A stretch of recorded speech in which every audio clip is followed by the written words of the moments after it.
Hey everyone, this is Chelsea and Dr. Holland. Hello everyone.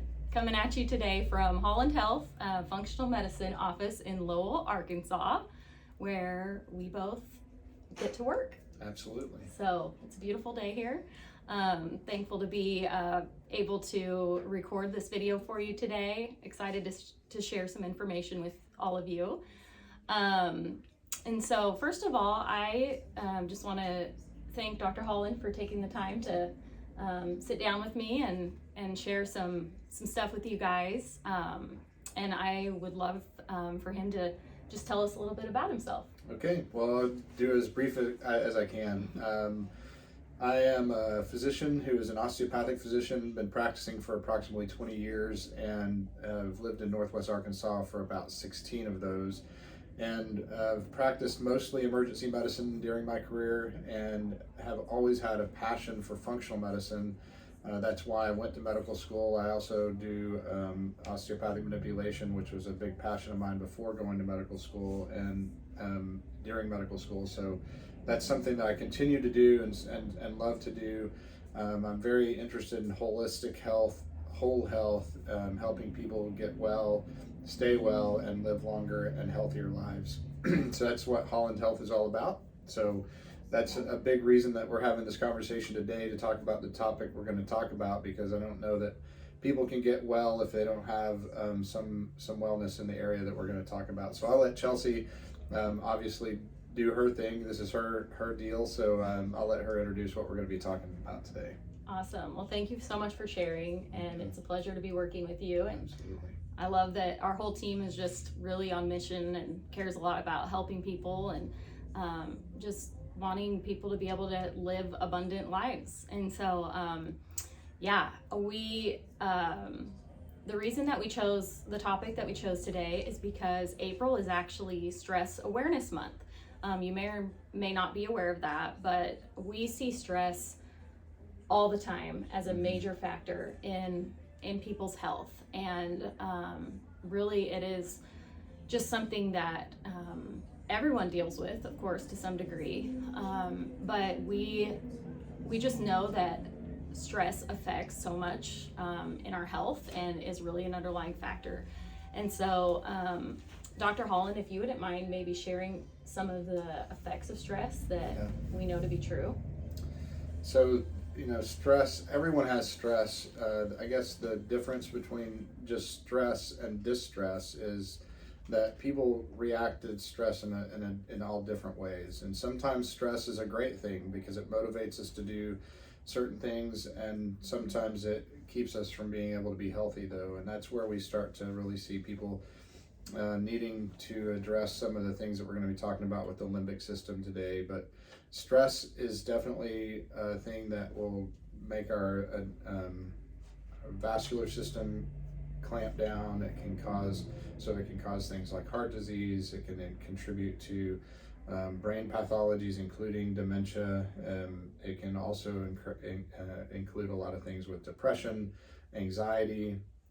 Will even increase your risk of certain types of cancers and things because of the chemicals that are released in our bodies, and the ways that we fight that stress are not usually very beneficial for us. So distress is typically something that we want to avoid. But if we have that distress, it's not that we can't improve our lives and get well from that, but we definitely have tools in our tool belt. And other people that we associate ourselves with here at Holland Health have tools in their tool belt to help you get over some of those things that are stressful.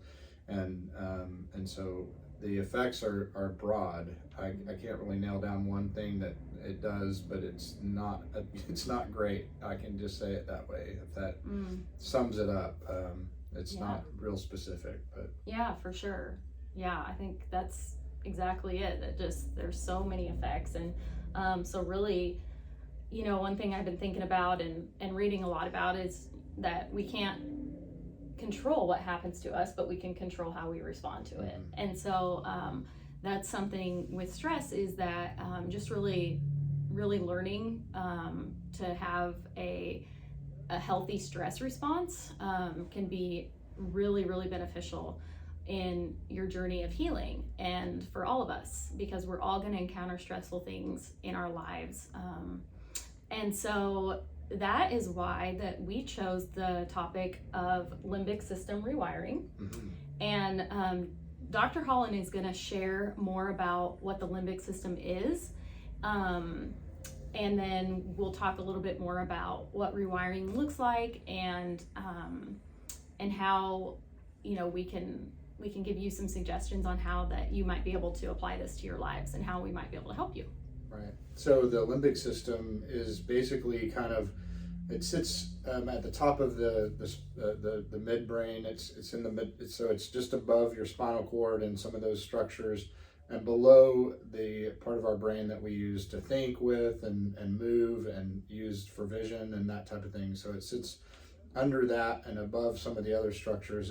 It's kind of a part of our brain that some people refer to as the ancient part of our brain. I don't really think it matters what people call it and when it developed, but it's all part of our brain, and it's part of who we were created with, what we were created with, and it allows for so many different things, and it's basically some people argue what parts of the brain are actually included in that. So there's the hypothalamus, the thalamus, the amygdala, and the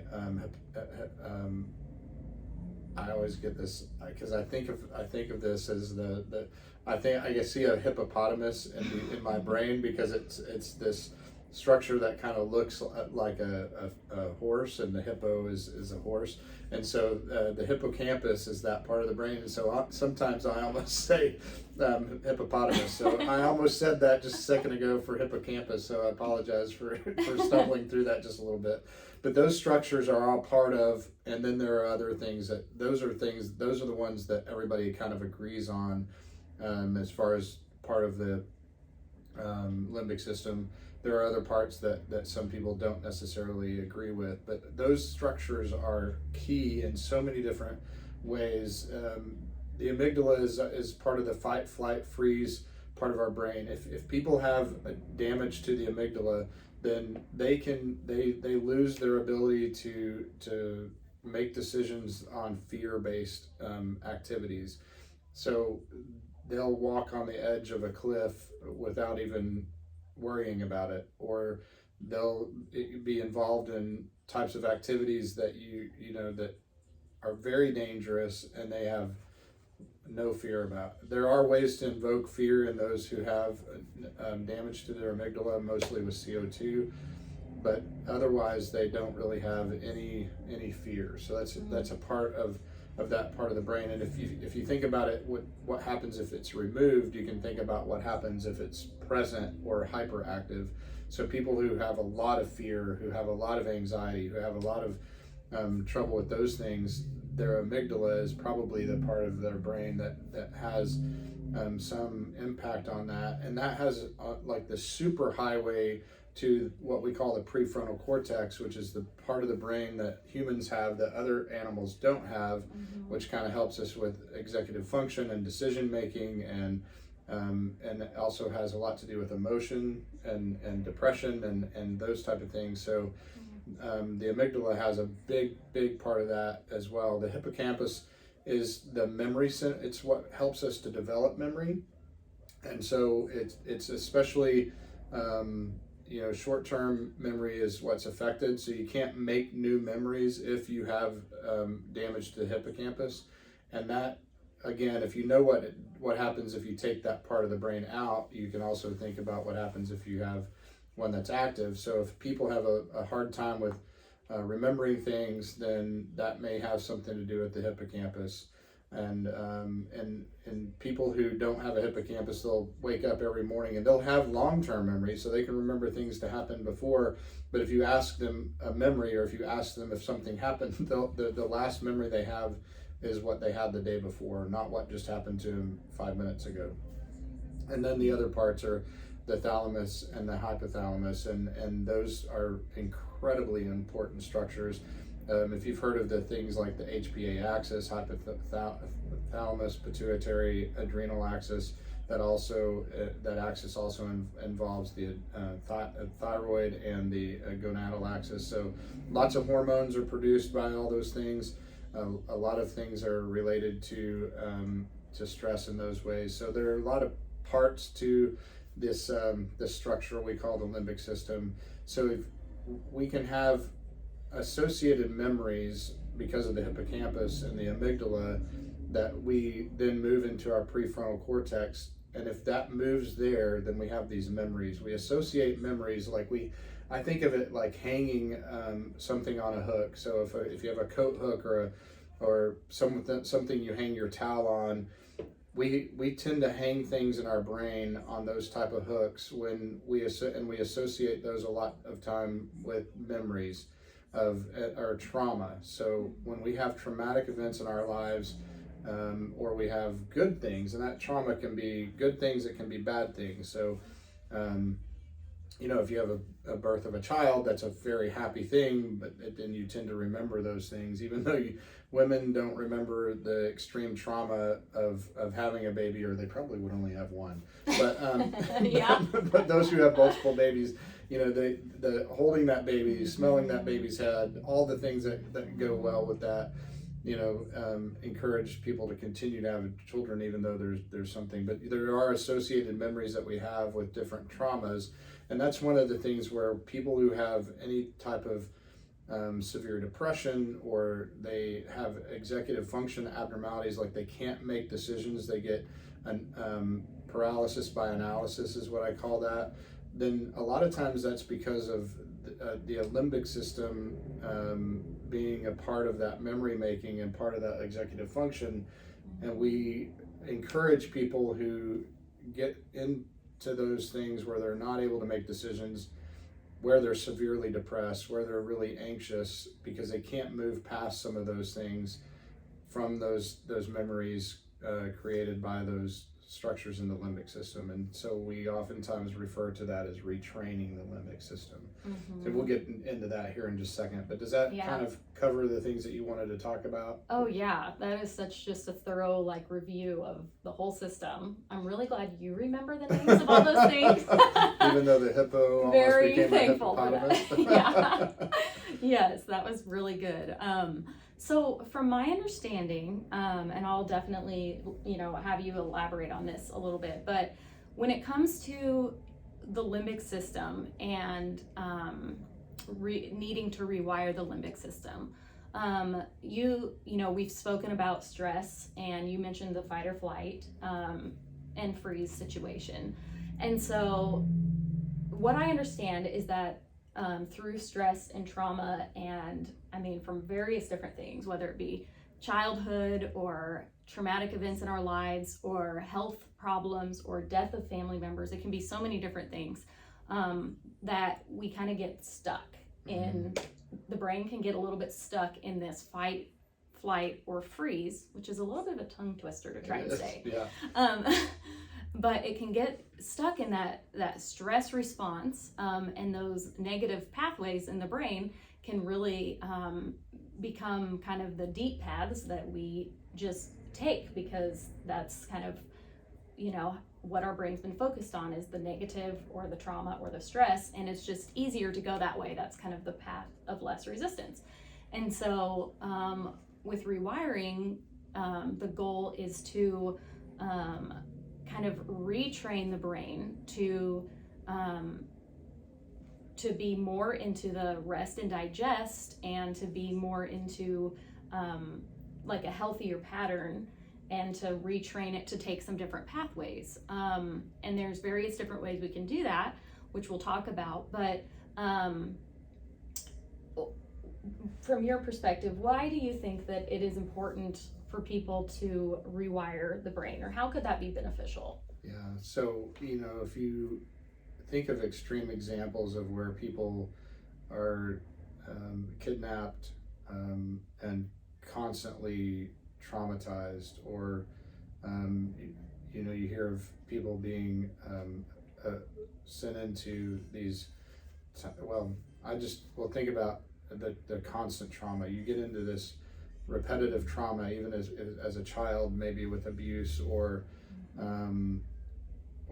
spousal abuse or other things. You kind of almost get into this routine of believing that you deserve that, and you store those memories, and you don't think you can get out of it, and that constantly feeding that, it creates obviously a lot of bad things that end up happening in our brains, and trying to then that rut is really difficult to get out of, as you mentioned. And one of the things that I see in what I'm doing as a functional medicine provider is, if I don't address the underlying conditions that are going on with people with their limbic system and their decision making and their prefrontal cortex, then they're going to have a very difficult time getting well overall. We see that a lot with pain syndromes. We see that a lot with gut problems. And I know that a lot of your audience and our audience have heard of the gut-brain axis, and how our gut is a big part of what is tied to our brain, and that's through the parasympathetic nervous system, through the vagus nerve, and even things like trauma to the head can change that. They've done studies in different types of animals where they induce a concussion, and within a few minutes their microbiome in their gut has already changed. Wow. And that's through that superhighway that we have between the brain and the gut. So people who have gut problems, people who have pain syndromes like fibromyalgia or chronic pain, oftentimes have those things because of that problem with that limbic system and that part of the brain. Do you mind if I use? I want to use a quick example. I was going through this example. Do I have time to do that? Absolutely, yeah. So just recently, I was working in an emergency shift, and I still work in the emergency department, and I had a patient who came in to see me for one thing. He ended up having some really, really bad stuff that we ended up finding on him. But one of the things that he had said is, I said, "Do you have pain?" And he kind of looked at his wife and kind of chuckled a little bit, and he said, "Do I have pain, honey?" And they both kind of chuckled and said that he had been having pain for approximately 20 years.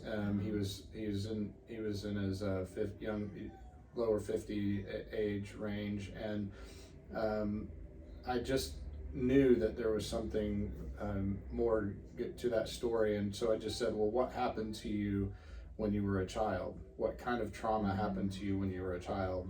And he told me this horrific story of something that happened when he was only 18 months old, and then the subsequent events that happened because of that particular event.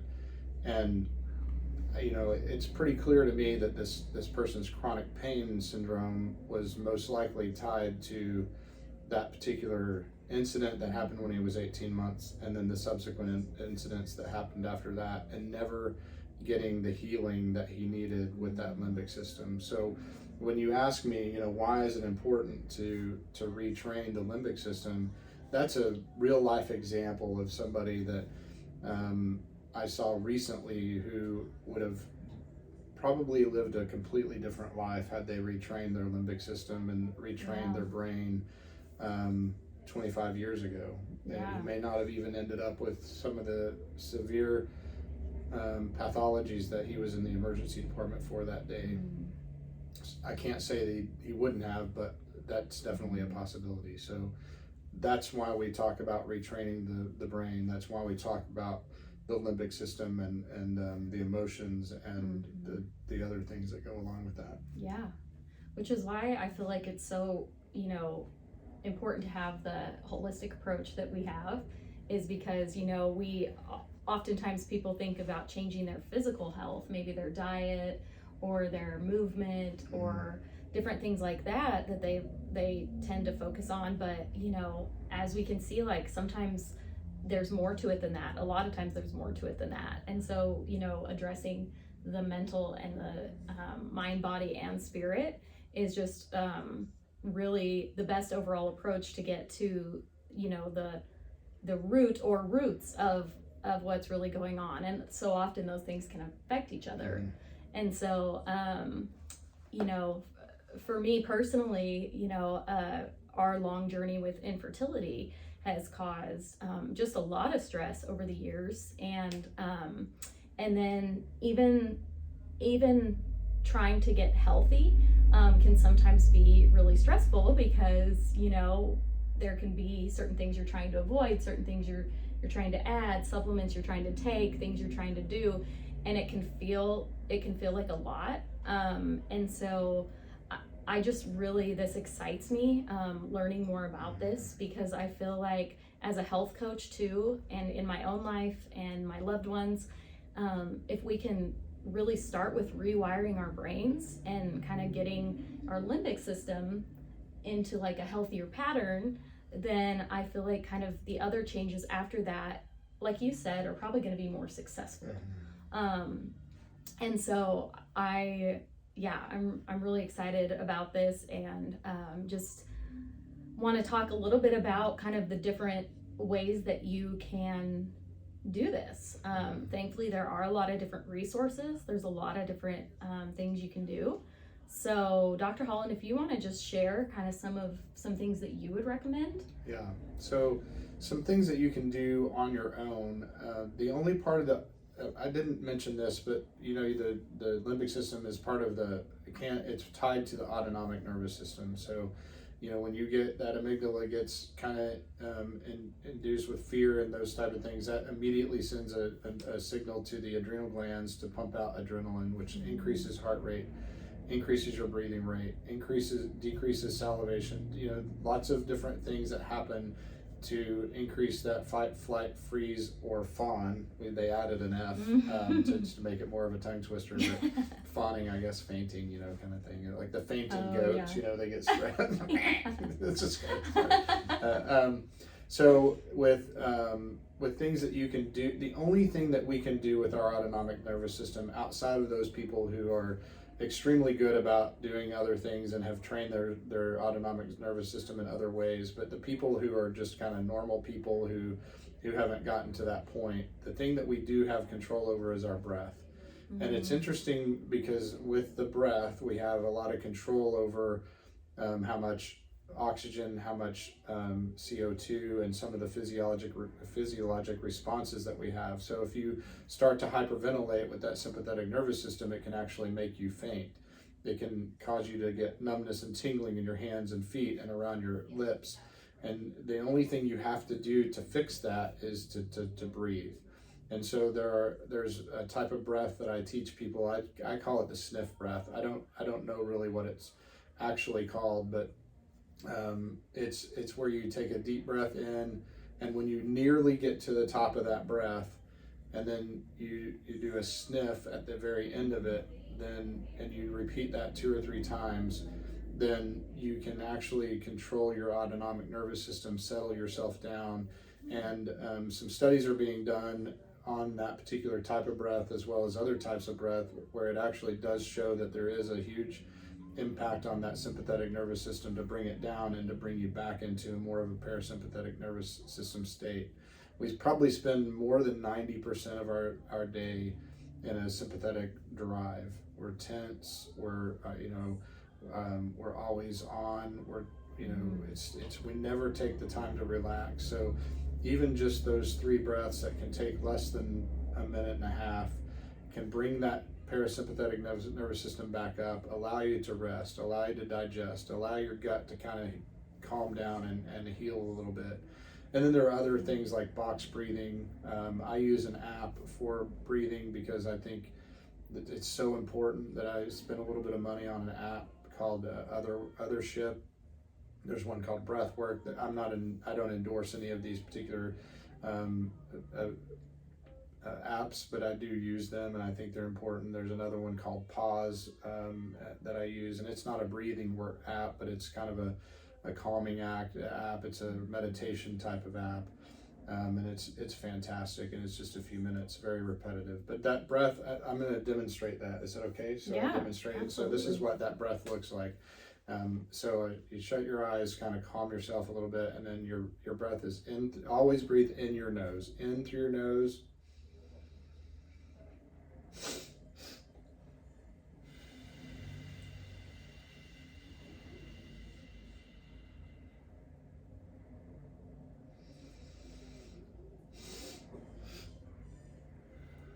Okay, so that kind of gives you the picture of it. I want to do like 3 of those just because I already feel so much better just doing the 1.5 that I just did. But that really slows that breath down, helps to calm down that parasympathetic or that sympathetic nervous system drive. So that is one that you can do on your own. There's also one that's a tapping that you can do. So there are different repetitive phrases that you can do and tap in different places. So tapping on your hand, tapping on your face, on your forehead. And there's also an app for that, obviously. And what is there not an app for? I know, these right? days, right? There's an app for everything. Exactly. And it's called a tapping solution, I believe, is Okay. the name of the app, and I use that as well. Cool. Do you want to talk about the other ones that we know about? Yeah. Well, I was just going to say one thing real quick. I feel like it's just been over the last year that I have really embraced the breathing practices and exercises. And in my health coaching training, that was a really big piece of it. And so I got to experience for myself how much it really helped. I honestly think I just thought that's too easy. That's not going to do anything. And it's funny because in my coaching sessions, that's something I try to incorporate a lot because I really do believe in it. And you can tell a lot of times the patient's like, okay, I guess I'll do this, this is weird or whatever. But then afterwards, they're like, oh, wow, I actually do feel a lot better. Yeah. And literally most of the time it's like you said, a minute, sometimes 30 seconds of breathing in different ways. I do the box breathing a lot, like you mentioned. And it is just, it's huge. It's so huge for calming down that stress response. So definitely still trying to, make that a part of my routine. It's always a struggle to slow down and to really take the time to breathe. But when I do, it's just so helpful. It's very helpful, yeah. Yeah. So Dr. Holland has recommended for a lot of our patients and, for anyone really, the app called NeuroCycle App. And it's by Dr. Carolyn Leaf, I believe. And she is a psychologist. She's actually has a PhD in communication disorders, I believe. So I don't know if that's like a speech therapy degree or what, but her PhD and graduate work is in some sort of communication disorders. I don't know what that means, but yeah. But she has an app that's the whole basically the whole thing is meant to help rewire the brain, correct? Yeah. And so I have downloaded the app. I'm going to start using it. I'm really excited to use it. There is a cost to it. I think there's a couple different options based on if you want to do like a 3-month program or a year program. But if you like the app idea, that could be a really good thing to look into. And then there's also EMDR is something that licensed counselors can do. Some licensed counselors, I'm not sure if they all can or if you have to have special training for that, but that is something you could also look into, or if you currently see a counselor, you could ask if that's something they do. I know my counselor does that. We've done a little bit of that together over the years, and it's really, really a neat thing as well. So there's also a website and Facebook group that I've come across that's a Christian-based limbic system retraining program. It's called limbicsystemrewire.com. And so I've gotten a lot of great information from them as well. There's a free Facebook group you can be a part of, but they also have different programs that they offer with coaching. And then another popular program is the DNRS, which stands for Dynamic Neural Retraining System. And that is a website online, and they have a program that also walks you through the limbic system retraining. And that's retrainingthebrain.com is the website for that. And Annie Hopper is one who put that together. And it's a really excellent program. It's a little bit more expensive and a little more time intensive, but because of that, it is an excellent program. And so these other two are also excellent and probably a bit more cost effective. I do know that there's some significant validation through for the NeuroCycle app. It's definitely been shown and proven to work, and I'm not as familiar with the limbic system rewire.com group, but I'm assuming that they're probably also very validated, so have some validated studies behind what they do, as does retrainingthebrain.com or DNRS. So. Yeah, cool. And then another thing we talked about briefly is the other day was neurofeedback. Yeah. If you want to share a little bit about what that looks like. Yeah, so neurofeedback basically uses the brain waves in the brain to map different things that are going on in your brain. So we all have like an EKG tracing of the heart where you get those little lines. We all have these squiggly lines that happen in our brain at different frequencies throughout our brain, and there are different alpha, theta, delta, beta waves that kind of go on, and based on that mapping we can determine the health of the brain and how things are working within the brain, and through a program called neurofeedback, then you can do things even just as simple as watching a movie while you have the wiring on to determine or to detect what's happening with your brain waves. So you can watch a movie, you can talk about things, you can there are different programs of different sounds and things, and so you try to learn how to utilize those brain waves in a more productive manner, or better manner, I guess. I don't know how to say that, but through different sessions, and it usually takes anywhere from 21 to 35 sessions to help rewire that part of your brain. But it does help with rewiring the brain. It helps with the limbic system as well as other parts of the brain. So even people who've had things like concussions or brain trauma or other things can sometimes improve some of those brain activity places in the brain that have been damaged. So that's what neurofeedback does. And that's fascinating. And the tapping does some of that too. So so EMDR, neurofeedback, tapping, those things, those are some of the things that really help with the PTSD and those type of things. So yeah, that's awesome. That's great. So those are some different things that y'all can look into for seeing if any of those might be a good fit for you or a family member, friends. But there's also some ways that at Holland Health that we can assist you in these things. So I just want to let everyone know that Dr. Holland does offer free 15-minute consults on telemed. So that could be a really cool thing to look into, and you can call, or I believe we can schedule those online as well. So so if you go to our website, holland-health.com, and click on Get Started Here, or I think that's what it is. It's been a while since I looked, and if you push the Get Started, then it allows you to make that 20-minute consultation, 15 to 20-minute consultation with me.